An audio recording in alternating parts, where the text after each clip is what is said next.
안녕하세요. 반갑습니다. 오랜만에 뵙겠습니다. 그동안 말짓을 하고 다니느라고.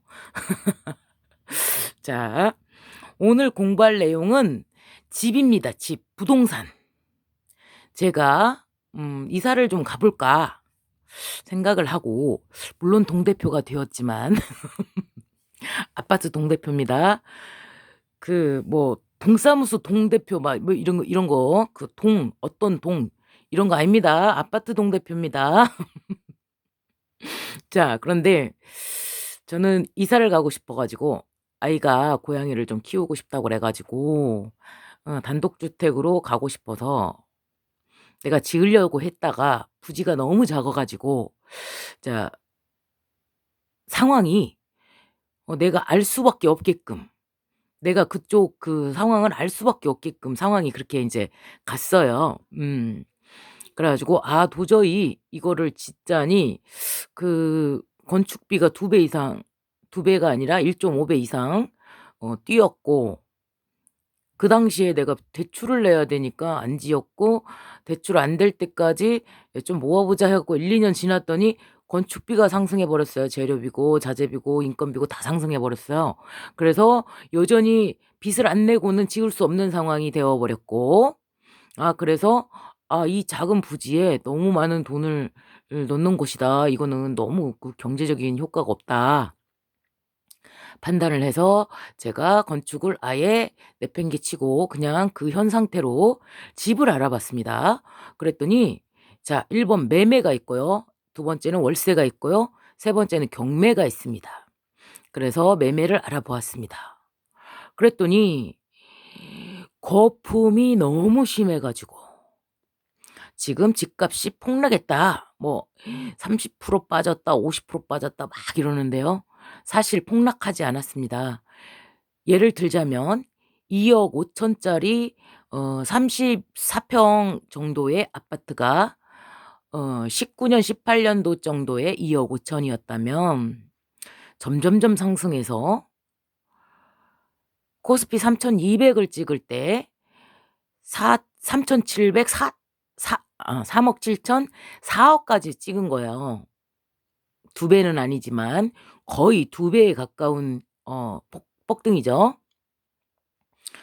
거의 2 배에 가까운 폭등을 일으켰다가 쪼끔 빠진 겁니다. 4억 5천 까지 갔다가 3억 7천, 3억 8천 요 정도까지 간 겁니다.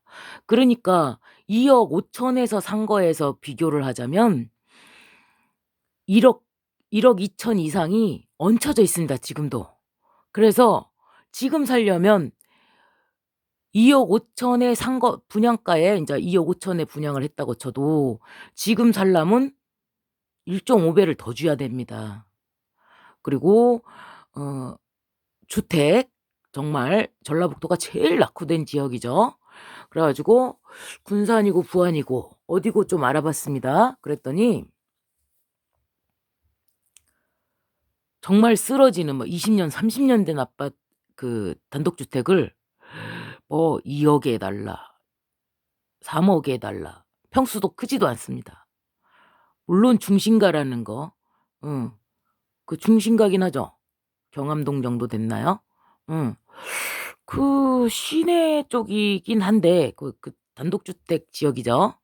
근데 너무 평수도 적고 거기는 너무 낡아 가지고 이제 거기를 개발을 하려면 한 50 년쯤 지나야, 한 30년 내지 50 년쯤 지나야 거기를 개발할까요?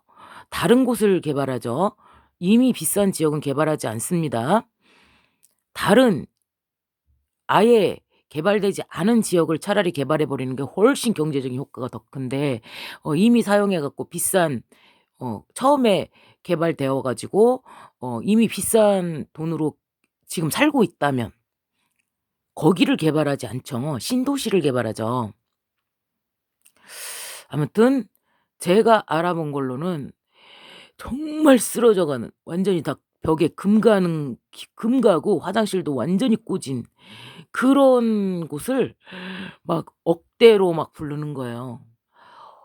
도저히 살 수 없는, 매매를 할 수 없는 그런 가격을 내놓고 "싸대." 사래. 지금 사야 된대. 그렇게 얘기를 하더라고요. 안 샀습니다. 거품이 너무 심합니다. 그 돈으로 사도 한 5천 정도는 발라야 인제 사람이 살 수가 있을 거 아닙니까?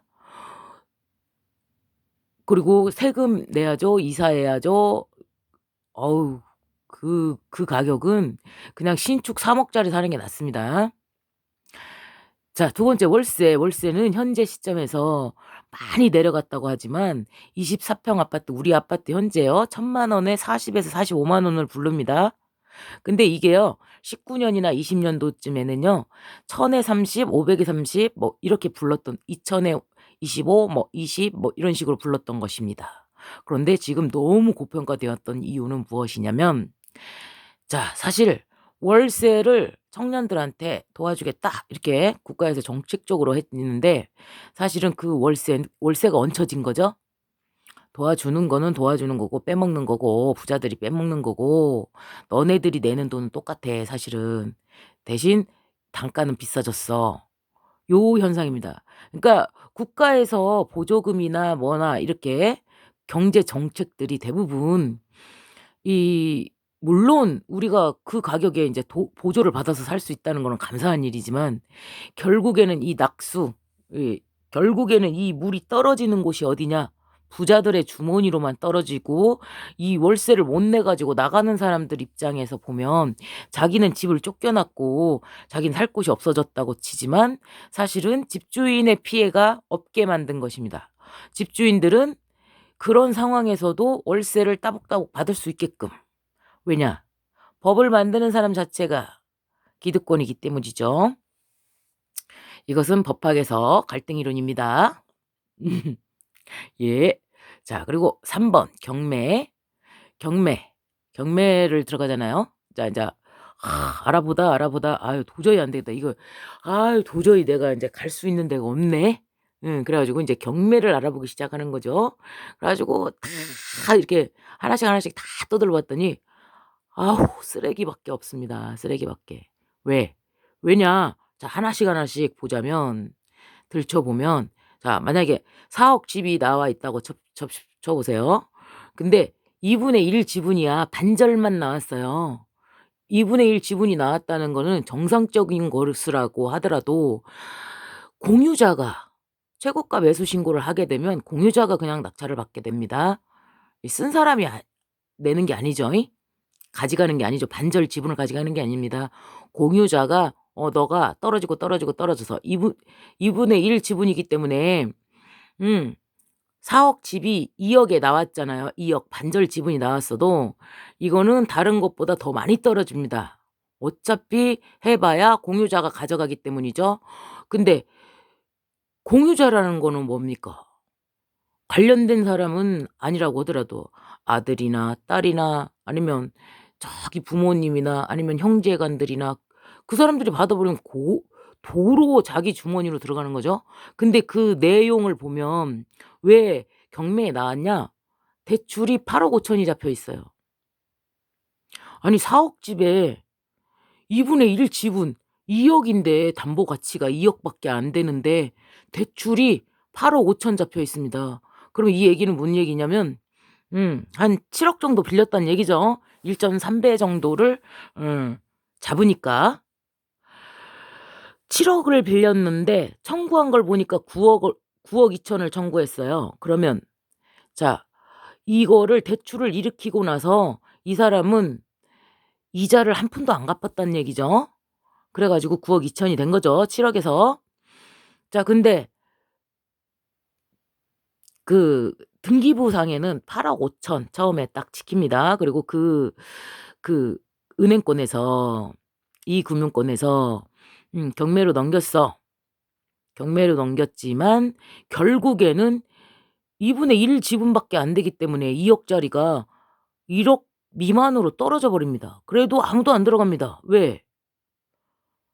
공유자가 가져가 버릴 거니까. 그러니까 이 사람이 결국에는 딴 사람들이 들어올 때, 만약에 5천 까지 떨어졌어. 가만히 놔두면 되죠. 그냥 이자 안 갚고 그냥 살아 버리면 되죠, 주인 입장에서는.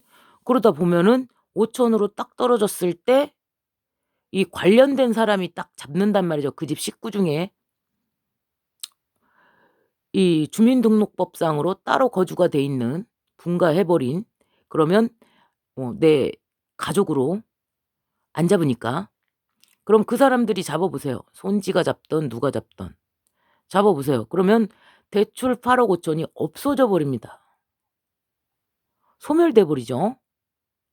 자, 그러면 그 사람은 4억 집 하나 가지고 지분 2분의 1만 딱 써 놓고 7억 빌려 가지고 실컷 살고 도로 5천만 내놓고 그냥 다시 자기 주머니로 가져가고 빚이 없어지는 것입니다. 그럼 이거는 무엇이냐? 불법 대출이죠, 사실. 이거는 누가 봐도 '아, 이 사람은 이 금융권의 조합장이거나 아니면 조합장하고 매우 친한 친구이거나 아니면 식구이거나' 유추해 볼 수가 있죠. 뭐 딱 통밥 딱 나오죠. 자, 두 번째는 상가입니다. 그 자잘한 얘기, 다음 선거에서 반대에 있는 후보가 이걸 안다면 이걸 얘기를 하면서 자기가 인제 당선이 될 수도 있겠죠. 그치만 이걸 굳이 안 깝니다. 왜냐? 하는 짓이 똑같거든. 그렇습니다. 두 번째도 마찬가지입니다. 두 번째 상가 3억 짜리 나왔습니다. 근데 이 상가가 처음에는 3억, 2억, 5억, 5억, 3억, 2억 막 해 가지고 몇 년에 걸쳐서 한 2-3 년에 걸쳐서 한 20억을 대출해 갖고 뽑아 갑니다. 근데 아니 농업법인이다 뭔 법인이다 뭐 이런 식으로 해 가지고 20억이 인제 지금 현재 영업을 하고 있으니까 사업자 대출인 거죠. 그래 갖고 그렇게 20억 까지나 가지고 갔는데 이 상가의 담보 가치는 3억도 안 됩니다. 그러면 이 20억을 대출해 준 거는 순수하게 1 번에서도 8억 5천, 2 번에서도 20억, 이것은 그냥 이 금융권의 부실 대출로 그냥 없어져 버리는 거죠. 다시 이렇게 뽑아 올 수 없는 상황이 돼 버리는 거죠. 자, 이 또한도 그 대출을 일으켜 준 그 은행권의 불법 대출 아니겠습니까? 예. 그니까 유지가 한 거죠. 지역 유지. 알고 짜고 친 고스톱이라는 얘기죠. 자, 3 번 부동산 3억 짜리야. 그냥 상가가 됐든 집이 됐든 10억 대출을 했습니다. 근데 어머니랄지 임차인이 들어가 있습니다. 날짜도 하나도 없고 그 사람이 전입된 날짜만 딱 있어요. 근데 대출을 일으키기 전이란 말이죠. 전입 신고가 돼 있어요. 어머니다. 아니면 장모님이다. 아니면 누군지 모른다. 진술이 막 그렇습니다. 근데 낙찰 받으면 어떻게 되죠?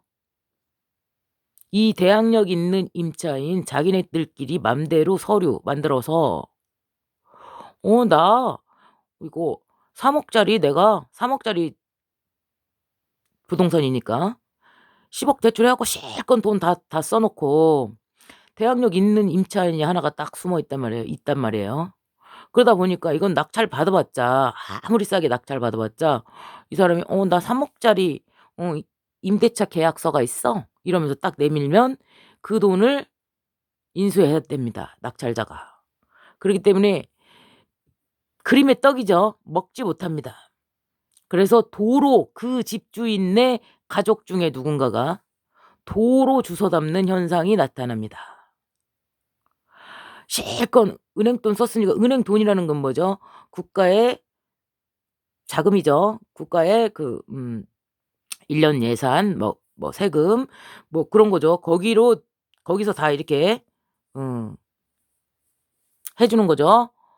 그러면 또 한 가지 임차인은 없다. 임차인은 없는데 유치권 신고를 해 놨네.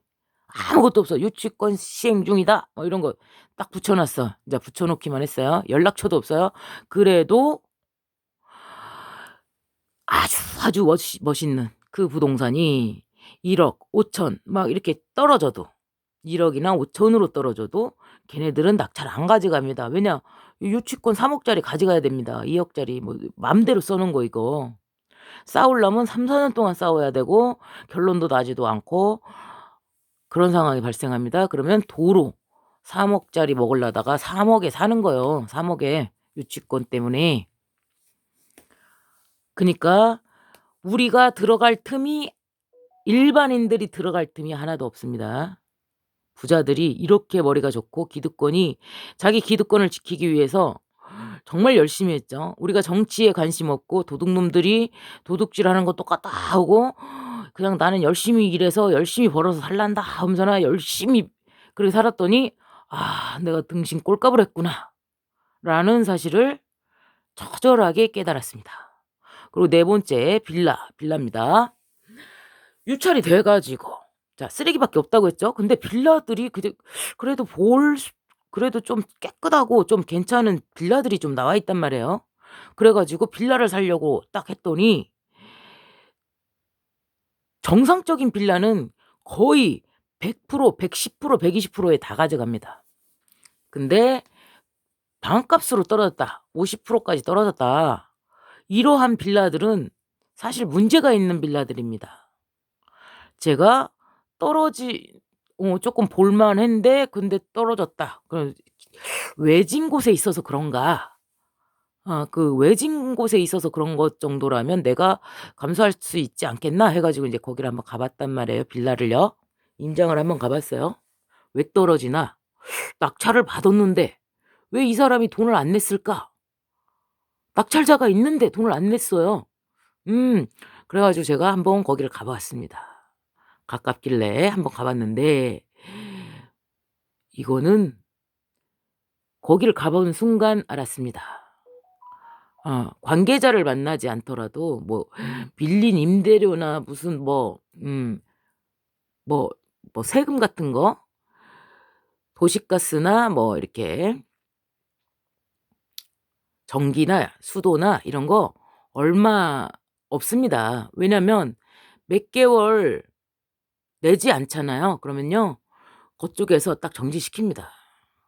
그쪽에서 정지를 안 시켜도 몇 개월 밀린 그 부분은 그 사람한테 받아야지 낙찰자한테 그렇게 할 수가 없는 것이죠. 그 사람들 그 추징하라고 파트가 또 따로 있습니다. 그러니까 그 사람 번호는 그 사람 번호 걸로 해야 되고 내가 새로 주인이 됐다면 내 걸로 개설해서 하는 것이기 때문에 내가 설사 밀린 임대료를 내더라도 몇백 단위밖에는 안 된다는 거죠. 그런데 제가 가본 순간 그런 거는 걱정할 필요가 없는데 가본 순간 그거는 낙찰받아서는 안 된다는 사실을 딱 알았죠. 왜 그러냐. 이사를 들어갈 수가 없어요. 그러니까 남향, 북향 뭐 이렇게 향이 있잖아요, 집도요. 근데 자 들어가는 입구가 있고 우리가 거실 쪽으로 해 가지고 이사를 하잖아요. 그러니까 큰 가구들이 들어가려면 우리 그 거실 쪽 베란다가 도로하고 접해 있어야 됩니다.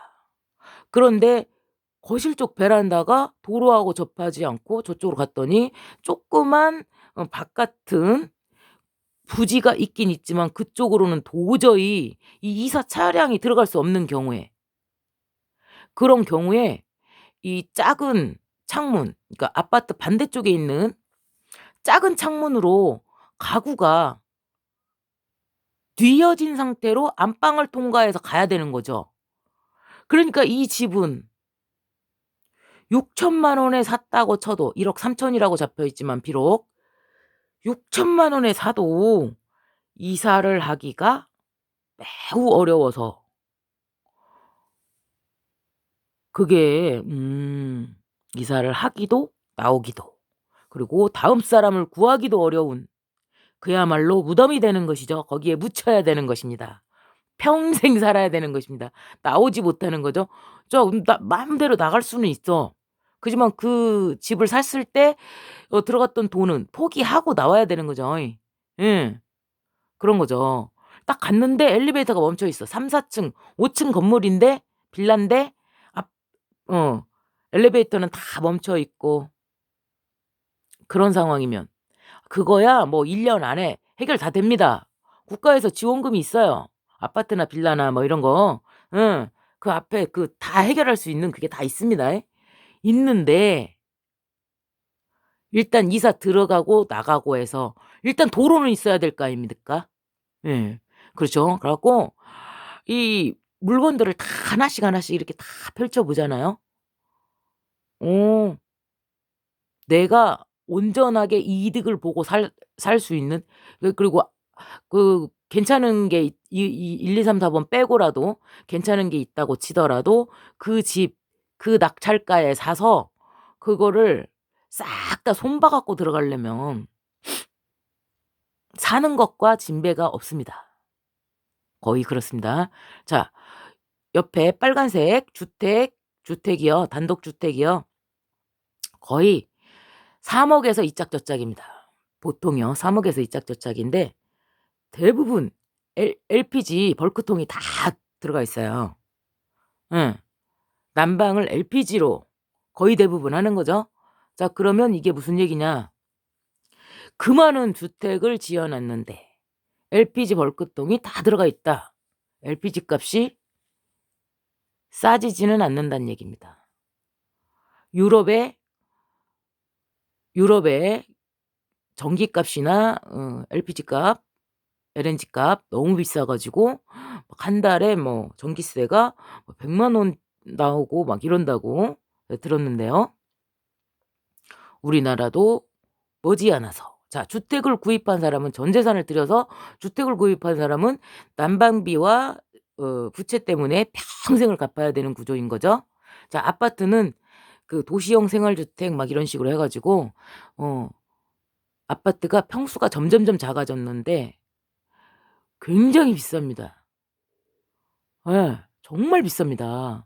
중심가는 그렇죠. 근데 외곽 지역은 주택인데 뭐 3억 이짝저짝 해 가지고 뭐 LPG로 고렇게 가야 되고 LNG가 공급되는 작은 평수의 중심가 아파트들 도시 중심가에 있는 이 아파트들은 되게 고가이고요. 예. 선수들이 다 해먹은 거죠. 빌라왕, 깡통정세 막 이런 게 있죠. 이게 사람들이 자살도 하고 막 이러면서 막 뉴스에 나오기 시작했는데 그 뉴스 자체가 기득권층이 가지고 있는 뉴스죠. 아니 자살하면서 유서에다가 뉴스에다가 막 이러는 거예요. 지원 정책이 없다. 뭐 어쩌다 막 그렇게 한탄하면서 죽었다 그래요. 아니 지원 정책을 논할 정도의 사람이 이 주택 사기를 당해서 빌라왕들이 저지른 응 그거를 지원 정책도 아는 그 사람의 지식 수준에서 이 사람이 어 대출이 그렇게 많이 낀 1 순위의 대출을 가지고 있는 그 빌라를 그 사람이 들어갔다는 게 말이 됩니까? 뭔가 냄새가 납니다. 조작의 냄새. 죽은 건 사실인데 굉장히 절망적인 상황에서 죽은 거는 사실이지만 그 유서가 참 수준이 너무 높다. 자기가 지원 정책이 없음을 국가에 한탄하면서 '나는 희망이 없으니까 죽었다.' 거기에서는 쪼끔 '와 이 정도의 수준의 지적 능력을 가지고 있는 사람이 그런 빌라에 들어갔고 그래서 자살을 했다고?' 참으로 아이러니한 일들이 굉장히 많이 일어나고 있습니다. 자 이 얘기는 자 앞으로 우리가 돈을 찍어서 빌라에다가 깡통 전세를 하고 빌라 막 이런 데 빌라왕들한테 사기당하고 전세 상이 당한 사람들 얘네들한테 "야 우리가 돈을 거기다가 지원해 줄 거다. 너네들 찍소리 말어 줘." 자 그럼 그 얘기는 무슨 얘기냐. 경매에 넘어가지 않게끔 해 달라고 막 뭐 인터뷰도 하고 막 이랬던데. 자 그 얘기는 "야 우리가 국가 예산 거기다가 집어넣어도 되겠지? 너네들 야 얘네들 몇백만 명인데 얘네들 구해 줘야 되지 않겠어? 얘네들 놔둘 수는 없잖아." 이렇게 얘기해 놓고 그쪽에다가 싹 다 도와준다고 돈을 왕창 또 넣겠죠. 그러면 경매가 굉장히 인제 오랫동안 딱 이렇게 안 들어갈 수 있겠죠. 이자 같은 거를 이렇게 지원 해 주거나 뭐 이런 식으로 해 가지고 연장을 시켜 주겠죠. 그러면은 이 얘기는 뭔 얘기냐? 주택값을 폭락시키지 않겠다는 의지죠. 그러면 이 얘기는 오랫동안 집값이 폭락하는 일은 없다는 얘기입니다. 빚을 늘려서 지금 현재 주식이 폭락해야 되지만 계속 부채를 늘려서 계속 떨어지지 않게 계속 올리고 떨어지면 올리고 떨어지면 올리고 전 세계가 똑같습니다만 이 경제 지수가 주식 지수가 떨어질만 하면 그 국가들이 플러스 나는 구간에 있다. 그러면 그 국가들이 그때 양적 완화, 그러니까 빚을 내는 것입니다. 빚을 내면 얘가 한 달이나 두 달이나 올라갑니다. 플러스를 냅니다. 양봉을 냅니다. 그래 가지고 올라갑니다. 그러니까 국가 부채가 더 늘었다는 얘기죠. 위기가 왔다. 뭔 위기가 왔다. 부채를 늘립니다. 그래서 계속 그 분야에 지원한다 하면서 계속 돈을 찍는 것이죠. 그러면 그게 축소를 한다고 해 놓고 양적 완화를 계속하고 있는 것입니다. 안 할 수가 없으니까. 폭락하니까. 폭락하면 다 죽는다고 하는데 사실 오히려 더 건강해집니다. 폭락을 막고 부채를 늘리는 거는 부자의 주머니에다가 계속 돈을 넣어 주는 거고 우리 일반 국민들은 점점점 가난해지는 것입니다. 자, 여기서 보면 우리가 알 수 있는 게 있습니다. 사실 국가 대 국가로 뭐 애국심을 막 이렇게 불러일으키거나 국뽕이나 이런 것들을 자꾸만 사람들한테 불러일으키죠. 우리나라고 전 세계고 사람은 사람을 도울 준비가 되어 있기 때문에 어느 순간에도 다 도우려고 합니다. 그런데 잘 생각해 보면 오징어 게임이라는 것이 바로 무엇이냐면 사실은 1%의 지배계급과 99%의 피지배계급이 싸우는 형국인데 우리 일반 국민들은 모르고 있습니다. 진짜 적이 우리 주변에 있는 같은 계급의 사람들이 아니고 사실은 지배계급과 피지배계급의 싸움인데 이것을 교묘하게 가려놔 가지고 국뽕에 차게끔 만들어서 우리나라가 우리 편이고 자 그러니까 봐봐요. 우리가 지도자를 믿고 살고 있지만 지도자는 우리가 말하는 거하고 정반대되는 행동과 정말 이상한 행동들을 합니다. 누가 가서 장관을 하건 누가 가서 대통령을 해도 그들보다는 잘할 것처럼. 근데 그들의 포지션을 딱 보세요. 정말 정치를 못하고 있다고 우리는 비난을 하고 있는데 사실은 그들은 정말 정확하게 기득권들을 위한 완벽한 정책을 해내고 있습니다. 정말 그렇게 때려 맞출 수가 없죠. 완전 정반대로. 정말 못한다 하죠. 못하는 게 아닙니다. 기득권에 있어서는 정말 중신으로 잘하는 거죠. 양갈래를 내려고 하는 것이 아닙니다. 갈라치기 하려고 하거나 지도자를 끌어내리거나 막 이러려고 하는 얘기가 아니에요. 그냥 객관적으로 이 현상을 자세히 보고 자 우리가 나아가야 될 방향 우리가 방심한 사이에 어떻게 우리가 되고 있는가 그것을 보자라는 얘기입니다. 자 그래서 이 이야기는 뭐냐 폭락을 방지해요. 그러면 이 주택값은 절대로 떨어지지 않는다는 얘기예요. 그러면 부채를 평생 벌어서 내가 이 비싼 아파트나 집이 가격이 떨어지지 않기 때문에 떨어져 봐야 일본의 예를 들자면 30년 동안 3억 짜리 주택이 1,000만 원씩만 빠지는 거예요 1년에. 그러니까 우리가 끓는 물에 들어가면 우리가 바로 알 수가 있지만 서서히 끓어오르면 눈치를 못 채듯이 1억 5천 갚았는데 2억이야. 3억 짜리가 2억 됐어. 지금까지 1억 5천 원을 갚았는데 여기서 빠지자니 갚은 게 아깝고 지금 아직 2억은 되고 또 올라갈 수도 있고 그러니까 빼도 박도 못하는 상황에서 계속 점점 살짝 올라갔다가 쪼끔 더 내려갔다가 살짝 올라갔다가 뭐 이러면서 계속 전체적으로 한 20 년의 그 그래프를 보면 1,000만 원씩 아니면 500만 원씩 서서히 빠진 그 결과가 되는 것이죠. 자, 근데 거기서 탈락자들이 있죠.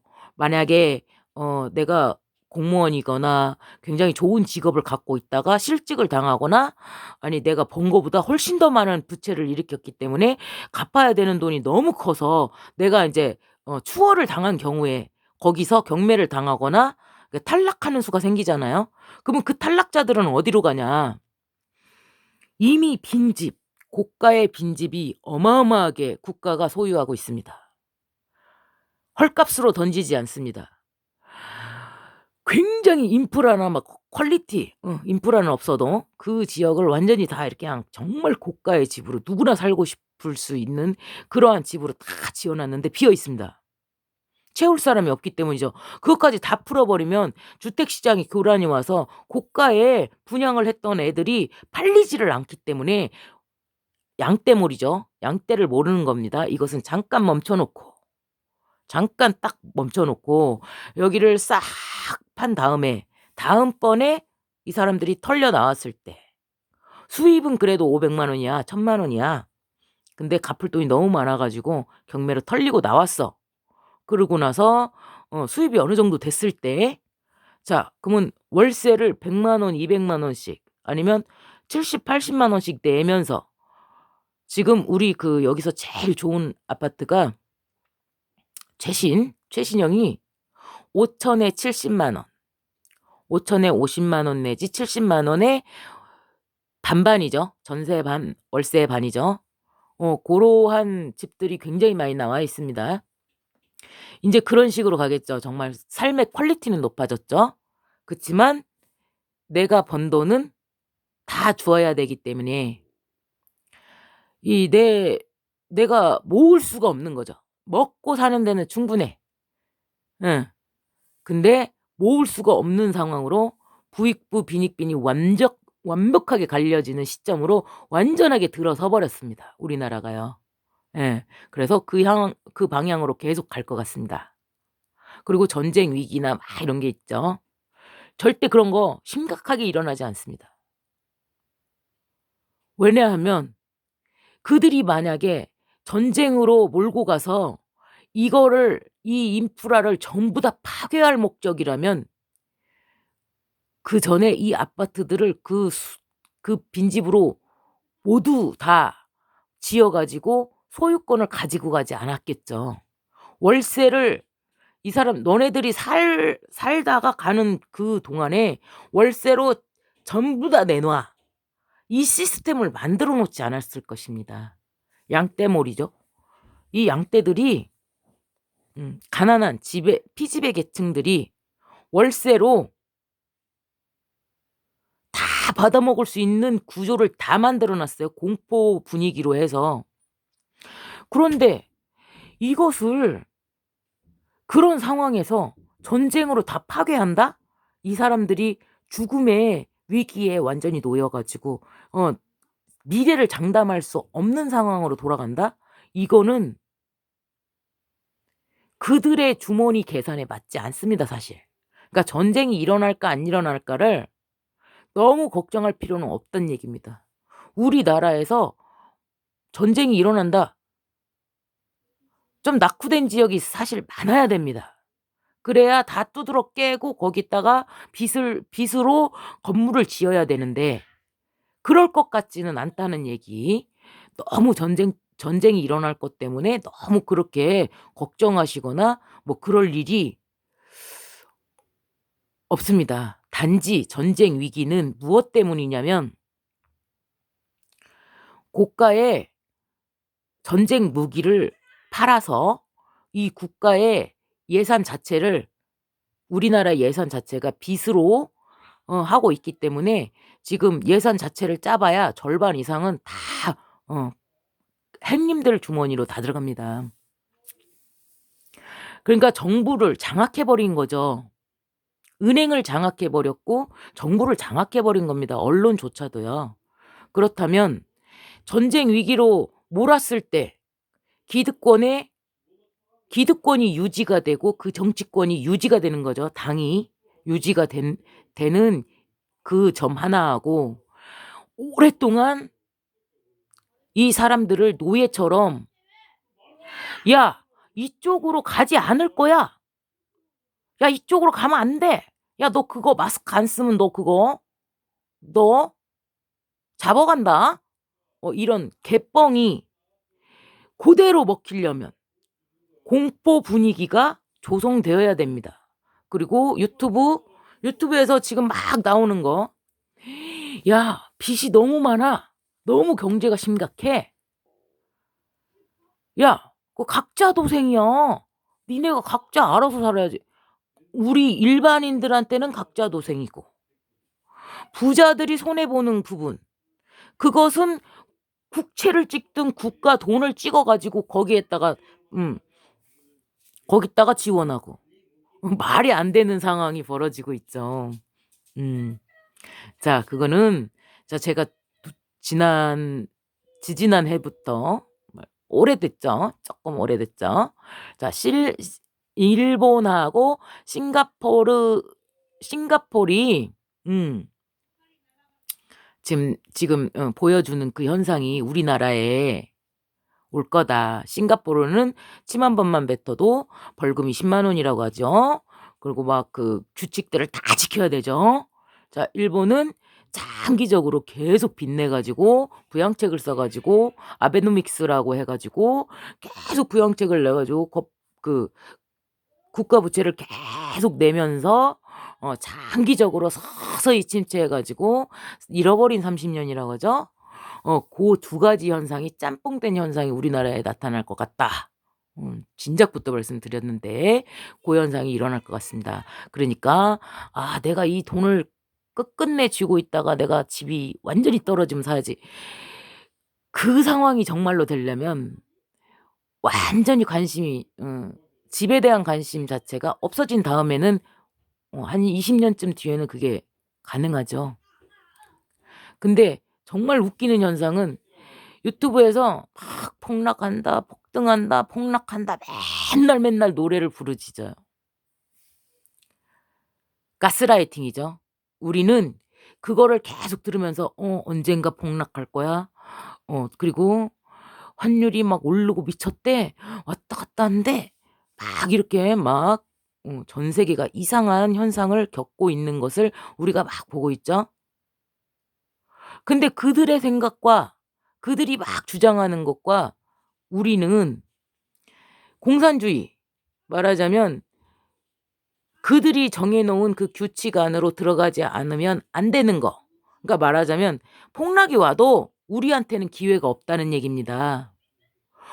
내가 1억 2억 들고 있었어. 근데 폭락이 왔어. 근데 왜 못 삽니까? 왜 내가 기회를 잃을 수밖에 없죠? 단계가 있습니다. 은행에서 갑자기 내 돈을 묶어 버립니다. 경제 위기가 왔기 때문에 IMF 때 그랬죠. "경제 위기가 왔기 때문에 당신한테 돈을 내줄 수가 없습니다." 그래서 1 년, 2 년에 걸쳐 가지고 나눠서 주거나 막 이러죠. 근데 경매로 정말 낮은 값에 내가 낙찰을 받았어도 빚을 낼 수도 없는데 은행에 돈이 묶여 버리면 나는 그 돈을 대금을 납부할 수가 없게 됩니다. 그럼 나는 유찰이 강제적으로 그냥 미납되는 수밖에 없는 것입니다. 그럼 그 돈 그 물건은 결국 떨어져서 걔네들하고 우리 일반인하고 다릅니다. 기득권층의 돈은